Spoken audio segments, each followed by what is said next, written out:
عبید بن اسماعیل نے بیان کیا، ان سے ابو اسامہ نے، ان سے عبید اللہ عمری نے، ان سے نافع نے اور ان سے ابن عمر رضی اللہ عنہ نے کہ جب عبداللہ بن ابی منافق کا انتقال ہوا تو اس کے لڑکے عبداللہ بن عبداللہ رضی اللہ عنہ جو پختہ مسلمان تھے رسول اللہ صلی اللہ علیہ وسلم کی خدمت میں حاضر ہوئے اور عرض کیا کہ آپ صلی اللہ علیہ وسلم اپنی قمیص ان کے والد کے کفن کے لیے عنایت فرما دیں۔ حضرت صلی اللہ علیہ وسلم نے قمیص عنایت فرمائی۔ پھر انہوں نے عرض کی کہ آپ صلی اللہ علیہ وسلم نماز جنازہ بھی پڑھا دیں۔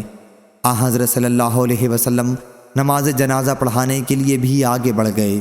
اتنے میں حضرت عمر رضی اللہ عنہ نے آپ صلی اللہ علیہ وسلم کا دامن پکڑ لیا اور عرض کیا، یا رسول اللہ صلی اللہ علیہ وسلم اس کی نماز جنازہ پڑھانے جا رہے ہیں، جبکہ اللہ تعالیٰ نے آپ صلی اللہ علیہ وسلم کو اس سے منع بھی فرما دیا ہے۔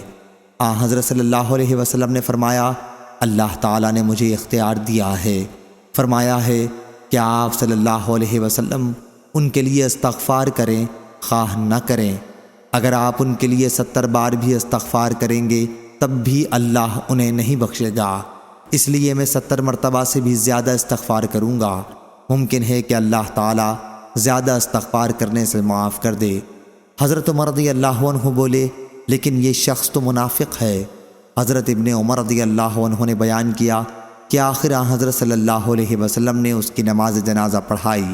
اس کے بعد اللہ تعالیٰ نے یہ حکم نازل فرمایا کہ اور ان سے جو کوئی مر جائے اس پر کبھی بھی نماز نہ پڑھیے اور نہ اس کی قبر پر کھڑا ہو۔ صحیح بخاری حدیث نمبر 4670۔